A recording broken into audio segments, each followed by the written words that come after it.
Students, welcome to next lecture. बेटा, जो हम डिस्कस कर रहे थे यूनिट नंबर 2 में करंट इलेक्ट्रिसिटी, हमने लास्ट टाइम पे ओमिक कंडक्टर्स के लिए वी आई और आई वी ग्राफ डिस्कस किए थे, जिसका नाम था आई वी और वी आई कैरेक्टरिस्टिक्स।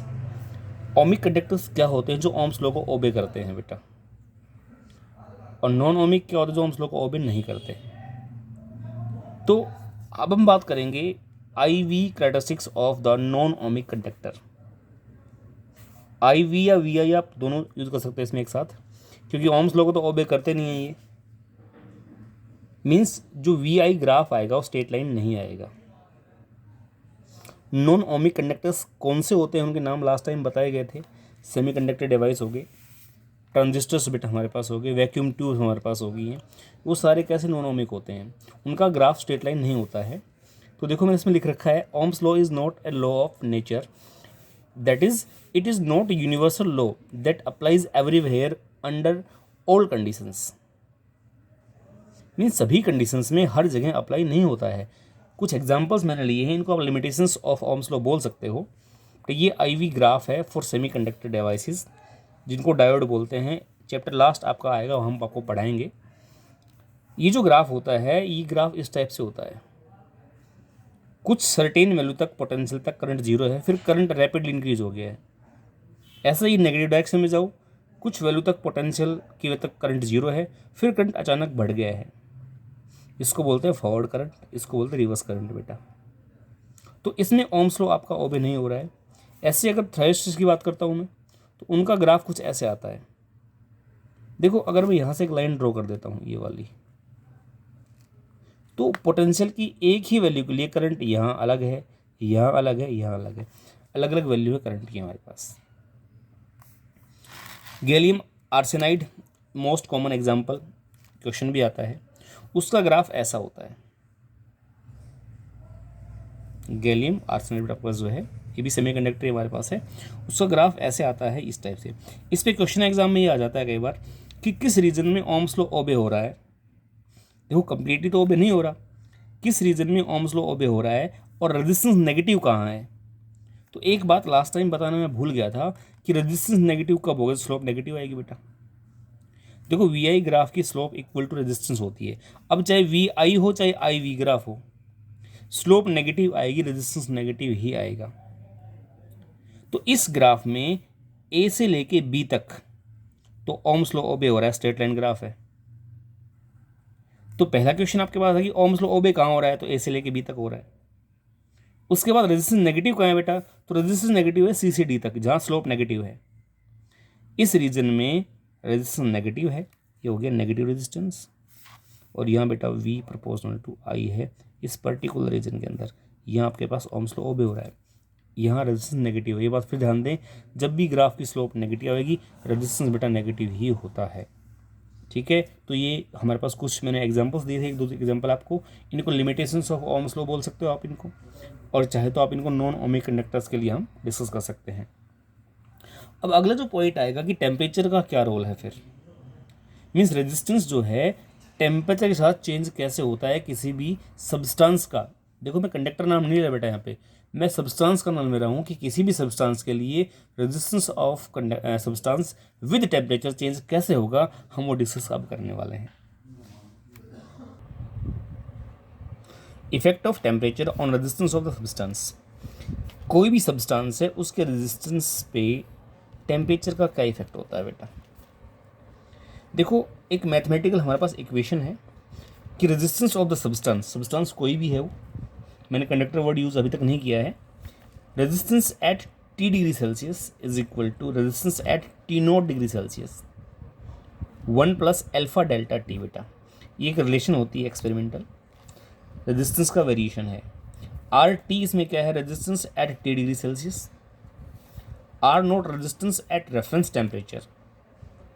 भाई, जो पॉइंट आपने रेफरेंस माना है, जहाँ से आपने रेजिस्टेंस नोट करना स्टार्ट किया है, जैसे हम XYZ कोऑर्डिनेट सिस्टम में ओरिजिन जो होता है उसको रेफरेंस मानते हैं ना, वैसे ही आर नोट, ध्यान दो थोड़ा सा, आर नोट 0 डिग्री सेल्सियस नहीं ले रहा मैं यहाँ पे, मैंने एक वर्ड लिखा है कि रेफरेंस टेम्परेचर पे रेजिस्टेंस आपका आर नोट था। मीन्स इनिशियली इसको आप मान सकते हो। अल्फा जो यहाँ पे आ गया, अल्फा है temperature coefficient of resistance, temperature coefficient of resistance, और अल्फा जो आपके पास है एक कांस्टेंट क्वांटिटी है। एक पर्टिकुलर मटेरियल के लिए अल्फा कांस्टेंट होता है। Delta T change in temperature means reference से आप किस पॉइंट पे जाते हो, वो जो डिफरेंस है फाइनल माइनस इनिशियल, उसको डेल्टा टी मैंने यूज़ किया है, चेंज इन टेम्परेचर।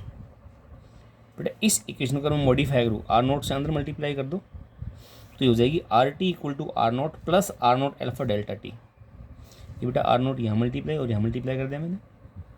अब आर नोट को आप इधर ले आओ तो R T minus R nought is equals to R nought alpha into T minus T nought. ये जो डेल्टा टी है डिफरेंस इन टेम्परेचर, इसको मैंने ऐसे लिख दिया है टी माइनस टी नोट।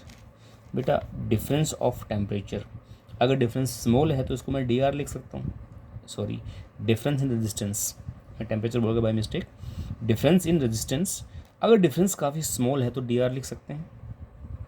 ये आर नोट हो गया, ये अल्फ़ा हो गया, और डिफरेंस ऑफ टेम्परेचर स्मॉल है तो डी टी लिख सकते हैं, change in temperature, small change in temperature. तो यहाँ से अल्फ़ा निकाल लो आप, आर नोट भी नीचे आ जाएगा, डी टी भी नीचे आ जाएगा। तो अल्फ़ा जो आपके पास यहाँ से आया mathematically 1/r not is equal to D R upon D T. बेटा ये रेजिस्टेंस है, ये भी रेजिस्टेंस, यूनिट ओम और ओम तो कैंसिल हो जाएगी। यूनिट ऑफ टेम्परेचर क्या होती है, डिग्री सेल्सियस या फिर केल्विन, ऊपर जाएगा तो नेगेटिव हो जाएगा। तो अल्फ़ा जो है उसकी यूनिट क्या होती है, या तो डिग्री सेल्सियस इन्वर्स होती है या केल्विन इन्वर्स होती है, डिग्री सेल्सियस इन्वर्स और केल्विन इन्वर्स। अब आता है कि इसको डिफाइन कैसे करेंगे अल्फ़ा को। तो temperature coefficient of resistance may be defined as, देखो डिफाइन कैसे कर रहे हैं, ऊपर तो है चेंज इन रेजिस्टेंस, नीचे रेजिस्टेंस इनिशियल हो गया और चेंज इन टेम्परेचर। तो रेशियो है, किस चीज़ का रेशियो है, change in resistance change in temperature per unit और इन रेजिस्टेंस। तो you can define it like temperature coefficient of resistance may be defined as change in resistance पर unit initial resistance reference point पे जो है, and per degree rise in temperature,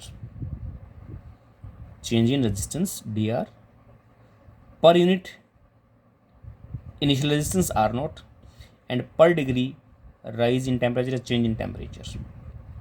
temperature बढ़ रहा है तो राइज लिख दिया मैंने, डिक्रीज होगा तो फॉल हो जाएगा। बेटा आप यहाँ पे चाहो तो चेंज इन टेम्परेचर लिख सकते हो जहाँ मैंने राइज वर्ड लिखा है।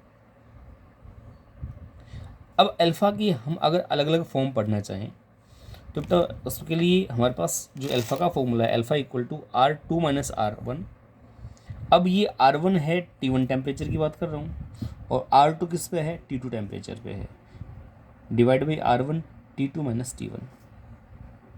आपके पास एक तो फॉर्मूला अल्फ़ा का ये होता है, एक ही होता है जब आपको अलग अलग लेवल दे रखे हों कि R one R two R not, तो उस केस में अल्फ़ा आप निकाल सकते हो R two minus R one into T two minus R two into T one. ये सारे फॉर्मूले अप्लीकेबल कहाँ होंगे, कौन से केस में अप्लीकेबल हैं, जब न्यूमेरिकल्स में आपको करवाऊंगा इस टॉपिक के बाद, मतलब इस थ्योरी पार्ट के बाद, तो आप समझाओगे न्यूमेरिकल्स में कौन सा फॉर्मूला कब अप्लाई करना होता है हमें।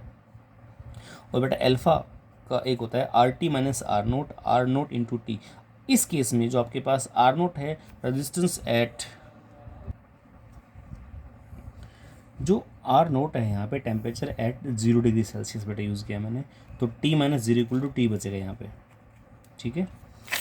अब हम ग्राफ की बात करते हैं कि रेजिस्टेंस और टेम्परेचर में ग्राफ प्लॉट करना है आपको अलग अलग सब्सटेंस के लिए बेटा। तो हम अब तक तो सब्सटेंस की कॉमन बात कर रहा था मैं, अब जो ग्राफ बनेगा तो आप स्पेसिफाई अलग अलग लेके चलेंगे, conductors, insulators, semiconductors, super conductors, alloys, सब के लिए। तो बेटा जितने भी आपके पास कंडक्टर्स हैं, मोस्टली मेटल्स कंडक्टर होती हैं, कॉपर है, एल्युमिनियम है, आयरन है, एटसेट्रा, बहुत सी आप लोगों को पता है। तो जितने भी कंडक्टर्स हमारे पास हैं उनके लिए अल्फ़ा की वैल्यू पॉजिटिव होती है।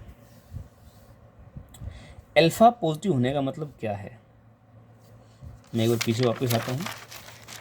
तो अगर अल्फ़ा हमारे पास पॉजिटिव है, इसका मतलब ये है कि जो डी आर है ये पॉजिटिव है, और डी आर या फिर यहाँ देख लो यार, सिंपल सा concept, R two minus R one, R two ज़्यादा हुआ मीन्स जब आपने टेम्परेचर बढ़ाया रेजिस्टेंस बढ़ गया, तभी तो पॉजिटिव बचेगा ये। इसका मतलब कंडक्टर्स के लिए अल्फ़ा जो है बेटा पॉजिटिव होता है, पॉजिटिव का मतलब होता है कि टेम्परेचर इंक्रीज करने पे रेजिस्टेंस भी इंक्रीज होता है। टेम्परेचर इंक्रीज करने पे रेजिस्टेंस भी क्या होता है बेटा, इंक्रीज होता है। ये आपका ग्राफ हो गया, रेजिस्टेंस इधर टेम्परेचर है और ये ग्राफ इस टाइप से आएगा। टेम्परेचर बढ़ रहा है, रेजिस्टेंस भी बढ़ेगा। एब्सोल्यूट जीरो पे रेजिस्टेंस जाके जीरो होता है जब motion of the electrons cease हो जाएगा। केमिस्ट्री में आपको टीचर्स ने पढ़ाया होगा कि पार्टिकल जो किसी भी सब्सटेंस है, गैस या आप कुछ ले लो, मोशन सीज कब होता है, एब्सोल्यूट जीरो पे हो जाता है बेटा। तो वहाँ जाके जब आपका रेजिस्टेंस क्या हो गया, हमारे पास जीरो हो गया है। अदरवाइज आपके पास रेजिस्टेंस ऑफ कंडक्टर्स, कॉपर लिखा है, एल्यूमिनियम लिखा है, आयरन लिखा है, इंक्रीज होता है with increase in temperature. Insulator में और सेमीकंडक्टर में अल्फा नेगेटिव होता है। नेगेटिव का मतलब ये होगा कि रेजिस्टेंस डिक्रीज होगा with increase in temperature. Inversely हो गए कि टेम्परेचर बढ़ाओ रेजिस्टेंस कम हो जाएगा, टेम्परेचर कम को रेजिस्टेंस ज़्यादा हो जाएगा। तो आपके पास ये आर, ये टी, रेजिस्टेंस डिक्रीज हो रहा है। अगला है फॉर अलॉयज। बेटा अलॉय आपके पास जितने भी हैं, अलॉय का मतलब सबको पता है कि अलॉय क्या होते हैं, मिक्सचर्स होते हैं। क्या होते हैं, मिक्सचर्स। जैसे मैग्नीन है, निक्रोम है, मैग्नीन और निक्रोम दोनों आपके पास अलॉयज हैं। इनके लिए जो अल्फ़ा की वैल्यू है वो काफ़ी स्मॉल होती है। अल्फ़ा है small positive value for alloys. इसका मतलब क्या है कि टेम्परेचर को चेंज करने से रेजिस्टेंस में ज़्यादा चेंज नहीं आता। अल्फ़ा की वैल्यू स्मॉल कब मिलेगी, जब ऑलमोस्ट दोनों रेजिस्टेंस सेम होंगे बेटा। तो अलॉयज के लिए जो रेजिस्टेंस होता है टेम्परेचर पे ऑलमोस्ट इंडिपेंडेंट होता है। यानी कि अगर काफ़ी ज़्यादा चेंज है तो अलग बात है, स्मॉल चेंज के लिए तो रेजिस्टेंस लगभग क्या रहेगा, सेम रहेगा। इसी वजह से अलॉयज को यूज़ करते हैं in making of standard resistance. देखो जब हम लैब में चलेंगे तो आपको रेजिस्टेंस बॉक्स दिखाएंगे, उन रेजिस्टेंस बॉक्स में कार्बन के रेजिस्टेंस लगे हुए हैं। जो रेजिस्टेंस बॉक्स रखे हैं लैब में बेटा, उनके अंदर कार्बन के रेजिस्टेंस लगे हुए हैं। वो क्या होते हैं हम आगे पढ़ने वाले हैं। लेकिन अलॉय जो हैं, अगर बात करता हूँ मैं स्टैंडर्ड रेजिस्टेंस कॉइल, तो लैब में स्टैंडर्ड रेजिस्टेंस भी हैं, वहाँ आपको दिखाएंगे। वहाँ पे आपके पास रेजिस्टेंस कार्बन के नहीं लगे हुए हैं, अलॉयज के लगे हैं। क्यों लगे हैं, रीज़न यही है कि जब टेम्परेचर में वेरिएशन आएगा तो टेम्परेचर के साथ रेजिस्टेंस की वैल्यू चेंज नहीं होगी और जो ग्राफ आपके पास है वो इस टाइप से आएगा। ग्राफ इस टाइप से आएगा। ये ग्राफ किसके लिए है, फॉर अलॉयज, जितने भी आपके पास मिक्सचर्स हैं। For super conductors, super conductors क्या होते हैं, एक पर्टिकुलर लो टेम्परेचर पे उनका रेजिस्टेंस बेटा जीरो हो जाता है। उनको बोलते हैं, जैसे कि मरकरी है Hg, वेरी लो टेम्परेचर पे वो एज ए सुपर कंडक्टर काम करता है। ये इस टेम्परेचर के बाद रेजिस्टेंस जीरो हो गया, इसके बाद बढ़ रहा है आगे। मीन्स इससे अगर कम टेम्परेचर करोगे तो रेजिस्टेंस आपका क्या है बेटा, जीरो है यहाँ तक। तो क्या बन गए, सुपर कंडक्टर बन गए। एग्जाम्पल आप लिख सकते हो, Hg मरकरी जो है लो टेम्परेचर पे क्या बन जाएगा, वो सुपर कंडक्टर बन जाएगा। तो ये कुछ हमारे ग्राफ थे। अब देखो ये तो मैंने पढ़ाया आपको रेजिस्टेंस के बारे में, ऐसा ही इफेक्ट सेम आएगा रेजिस्टिविटी के लिए। इसलिए मैं इस टॉपिक को छोड़ रहा हूँ। Effect of temperature on resistivity of the substance बेटा वो सेम ही आएगा। जहाँ पे आर है वहाँ पे रो हो जाएगा। मैथमेटिकल रिलेशन आपके पास यही रहेगी, यहाँ पे रो हो जाएगा, यहाँ भी रो हो जाएगा, बाकी सारा सेम रहेगा। ठीक है, rho T rho not, alpha वही रहेगा। यहाँ पे डी रो और रो नॉट हो जाएगा। ग्राफ भी आपके पास यहाँ पे सिमिलर ही ग्राफ आएंगे, बिकॉज आपने पढ़ रखा है कि जो रेजिस्टेंस होता है equal to rho into L by A. तो दोनों डायरेक्टली हैं। ये जो इफेक्ट इस पे है टेम्परेचर का, इसके ऊपर इफेक्ट टेम्परेचर का है, दोनों पे सेम इफेक्ट पड़ेगा बेटा।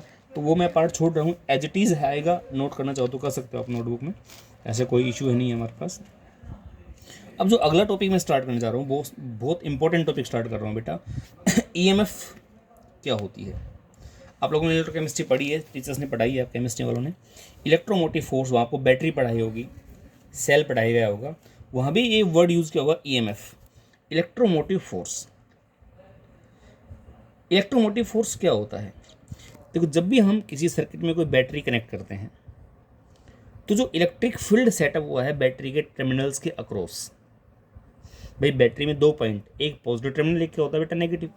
तो वहाँ जो इलेक्ट्रिक फील्ड सेटअप हुआ है वो क्या करता है, जितने भी चार्ज पार्टिकल्स हैं, दे में भी पॉजिटिव और दे में भी नेगेटिव। भाई जनरली बैटरी में तो इलेक्ट्रोलाइट होता है उसमें आयंस होते हैं, पॉजिटिवली भी और नेगेटिविटी। बट जो पॉजिटिव नेगेटिव आयंस होते हैं उनको सर्कुलेट करने में जो वर्क डन करती है बैटरी, उस वर्क डन को बोला गया है ईएमएफ ऑफ द बैटरी। थोड़ा समझे ध्यान से। EMF electromotive, it is not a force, it is the work done by the battery in moving the unit positive charge. और यूनिट चार्ज आप सिंपल बोल सकते हो।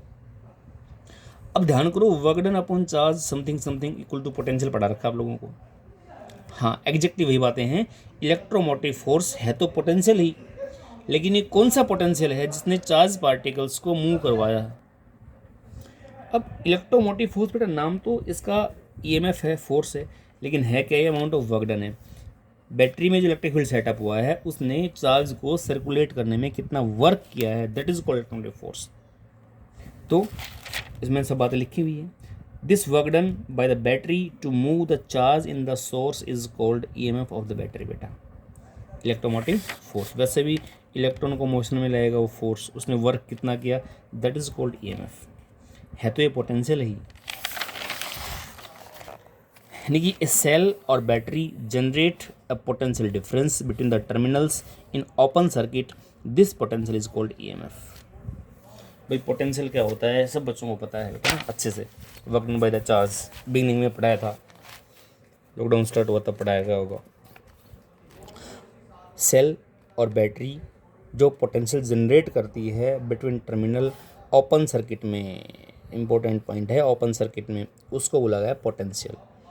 वो जो पोटेंशियल है उसको बोला गया ईएमएफ। सॉरी बेटा, अब ये बातें ओपन सर्किट क्या है ये हम आगे जैसे जैसे बढ़ेंगे सब क्लियर हो जाएगा। ईएमएफ को डिफाइन कैसे करेंगे फिर। EMF may be defined as the maximum potential difference. बेटा मैंने वर्ड लिखा maximum potential difference across the terminal of in open circuit. कोई भी सेल है, कोई भी बैटरी है, उसके टर्मिनल्स के बीच में मैक्सिमम पोटेंशियल डिफरेंस कितना है उसका नाम रखा गया हमने ईएमएफ। लेकिन सर्किट कैसा है बेटा, ओपन है। ओपन का मतलब होता है कि सर्किट में से कोई भी करंट फ्लो नहीं कर रहा है। अगर मैं डायग्राम समझाऊँ आप लोगों को, ये रेजिस्टेंस आर है कोई एक्सटर्नल, यहाँ एक बैटरी लगा रखी है आपने, ये प्लस माइनस ईएमएफ की मैं ई ले रहा हूँ, ये की है और की ओपन है। तो अगर की यहाँ पे ओपन है तो जो वोल्ट मीटर रीडिंग दिखाएगा आपको, ये लगा हुआ है वोल्ट मीटर, तो जो रीडिंग वोल्ट मीटर दिखाएगा वो किसके बराबर आएगी, equal to EMF, V equal to E, open circuit में। अभी ओपन सर्किट का सिलसिला क्या है, इससे पहले हम एक चीज़ पढ़ेंगे, internal resistance of the cell.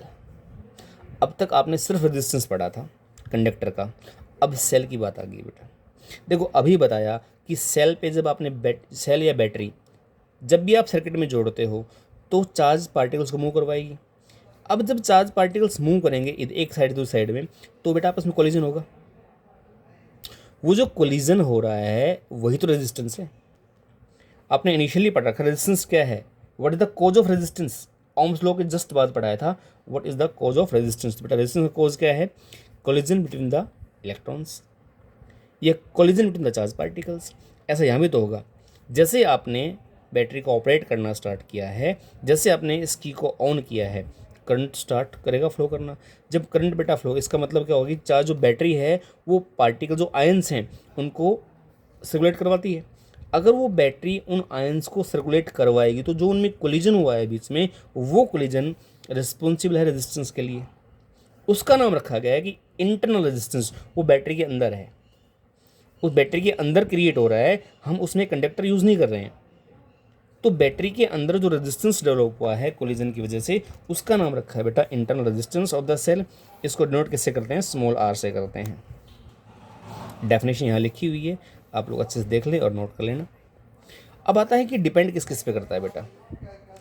देखो रेजिस्टेंस हमने कैपिटल पढ़ा, एक्सटर्नल डिपेंड किस पे करता था, लेंथ पे, एरिया पे, नेचर ऑफ कंडक्टर पे, इन सब पे डिपेंड कर रहा था, टेम्परेचर पे कर रहा था। इंटरनल रेजिस्टेंस डिपेंड किस पे करता है, बात ये है जो रेजिस्टेंस बेटा इंटरनल है वो डिपेंड करता है फॉलोइंग फैक्टर्स पे। डिस्टेंस बिटवीन द इलेक्ट्रोड्स, उन पे डिपेंड करता है डायरेक्टली। कैसे करता है, डायरेक्टली। जितने इलेक्ट्रोड दूर दूर होंगे उतना ही रेजिस्टेंस भी ज़्यादा हो जाएगा। एरिया ऑफ इलेक्ट्रोड्स पे करता है इनवर्सली। कि जो इलेक्ट्रोड हैं इलेक्ट्रोलाइट के अंदर कितने डिप किए हैं, जितने ज़्यादा डिप होंगे उतना ही रेजिस्टेंस कम हो जाएगा। Area of electrolytes dipped inside the electrolyte, जितना एरिया ज़्यादा अंदर होगा इलेक्ट्रोलाइट में उतना ही रेजिस्टेंस कम होगा। इनवर्सली वेरी कर रहा है बेटा ये। कंसंट्रेशन ऑफ इलेक्ट्रोलाइट डायरेक्टली करता है, जितनी ज़्यादा कंसंट्रेशन होगी उतना ही रेजिस्टेंस भी ज़्यादा होगा। आई थिंक ये बात एक्सप्लेन करने की ज़रूरत नहीं है मुझे, केमिस्ट्री में आपको सब पढ़ा दिया गया होगा। उसके बाद आता है टेम्परेचर ऑफ सोर्स। जो बैटरी है उसका टेम्परेचर क्या है उस पर्टिकुलर टाइम पे, उस टेम्परेचर पे भी डिपेंड करता है रेजिस्टेंस का। देखो आपने देखा हो घर पे जो इन्वर्टर की बैटरी लगी हुई है ना, वो कुछ टाइम बाद हम उसको रिप्लेस करते हैं। जब बिल्कुल नई लेके आते हैं तो अच्छा करंट मिलता है, बैकअप अच्छा होता है। क्यों होता है? जब आप लोग नई बैटरी इस्तेमाल करते हो घर पे बेटा, तो उस केस में जो रेजिस्टेंस है इंटरनल, ये काफ़ी कम होता है। जो बैटरी हम घर पे लगाते हैं इनिशियली लेके आएंगे, उसका रेजिस्टेंस कम है तो अच्छा करंट मिलेगा। टाइम के साथ साथ जितना उसमें इलेक्ट्रोलाइट होगा, नंबर ऑफ आयंस बन ज़्यादा हो जाएंगे, तो उससे आपके पास क्या होगा, उसमें रेजिस्टेंस बढ़ता चला जाएगा। और रेजिस्टेंस बहुत ज़्यादा बढ़ जाएगा तो हम बैटरी को रिप्लेस कर देते हैं। उसके बाद आता है टर्मिनल पोटेंशियल डिफरेंस बेटा, अगला पार्ट। इसका अगला और इम्पोर्टेंट पार्ट है ये। ओपन सर्किट क्लोज की बात अब स्टार्ट यहाँ से होती है अपने पास कि सर्किट ओपन। बट अब हम बात करते हैं टर्मिनल पोटेंशियल डिफरेंस क्या होता है। तीनों टॉपिक जुड़े हैं आपस में, ईएमएफ, इंटरनल, टर्मिनल। अब अगर हम बात करते हैं, जब आपने की को क्लोज कर दिया, जैसे आप की को क्लोज करोगे, ये तो हमें पता है कि सेल के अंदर रेजिस्टेंस इंटरनल तो काम कर ही रहा है, तो करंट फ्लो करेगा। जहाँ पे करंट फ्लो करेगा रेजिस्टेंस भी है, तो रेजिस्टेंस इनटू करंट पोटेंशियल हो गया, तो वहाँ पे कुछ पोटेंशियल ड्रॉप हो जाएगा। अगर आपने की को क्लोज किया तो करंट फ्लो करेगा, करंट फ्लो करने की वजह से जो रेजिस्टेंस इंटरनल था उसके अक्रॉस कुछ पोर्शन का ड्रॉप होगा पोटेंशियल का, मीन्स वैल्यू कम हो जाएगी। जब ओपन सर्किट था तो कोई ड्रॉप नहीं हो रहा था, उसको मैंने ईएमएफ नाम दिया, उस टाइम पे वोल्टेज मैक्सिमम है। जब आपने क्लोज कर दिया तो उस केस में ड्रॉप हो गया बेटा। अब जो आपके पास उसका पोटेंशियल है इक्वल टू ईएमएफ नहीं रहेगा। पहले जो पोटेंशियल था टर्मिनल्स के अक्रॉस इक्वल टू ईएमएफ था, अब वो इक्वल टू ईएमएफ नहीं रहेगा, not equal to the EMF of the cell. और अब जो पोटेंशियल है उसका नाम रखा है potential difference, terminal potential difference. Actual में तो ये है टर्मिनल पोटेंशियल डिफरेंस। अब सर्किट क्लोज हो गया, तो क्लोज ओपन का फ़ायदा क्या हुआ, जब ओपन था तो रेजिस्टेंस इंटरनल का कोई रोल ख़त्म कर दिया था हमने, क्लोज करते ही ये अपना पोटेंशियल यूज़ कर लेगा, बचा हुआ आपको शो करेगा।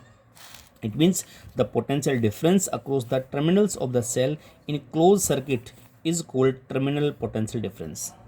सर्किट क्लोज है तो टर्मिनल डिफरेंस है, सर्किट ओपन है तो उसी का नाम ईएमएफ है।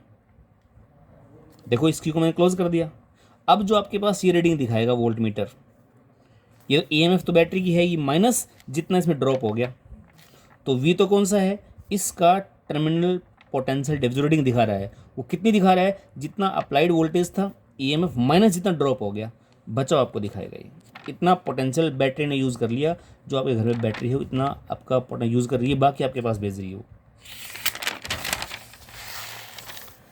अब हम इसी केस में अलग अलग कंडीशंस पढ़ लेते हैं जो इंपॉर्टेंट है, क्वेश्चन भी बनते हैं इनके ऊपर।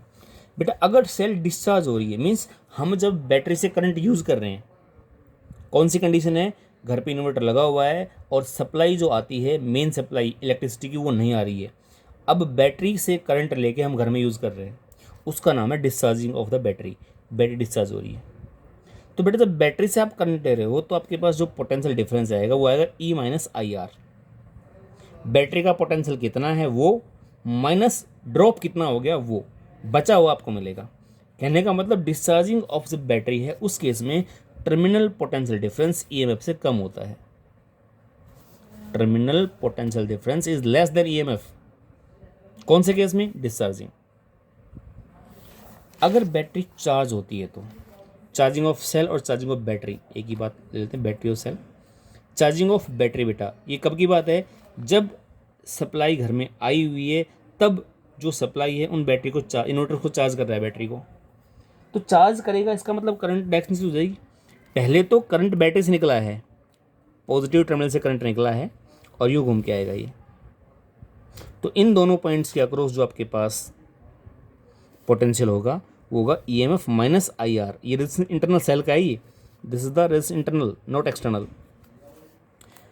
अब जब बैटरी को आपने चार्ज कर रहे हो तो करंट बैटरी की तरफ आएगा। देखो इस केस में करंट गया था बैटरी में से निकल के, अब करंट बैटरी की तरफ आपको चार्ज कर रहा है। इट मीन्स इसके अंदर ही टर्म ऐड हो जाएगी भाई, जितना पहले तो कम हुआ था, यूज़ कर रही थी बैटरी, अब बैटरी को दिया जा रहा है तो जो उसकी EMF है उससे उसको और दे दिया हमने।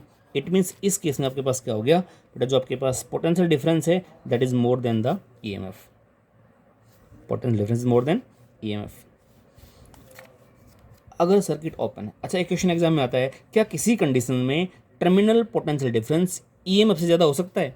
हाँ हो सकता है। कब? चार्जिंग के दौरान।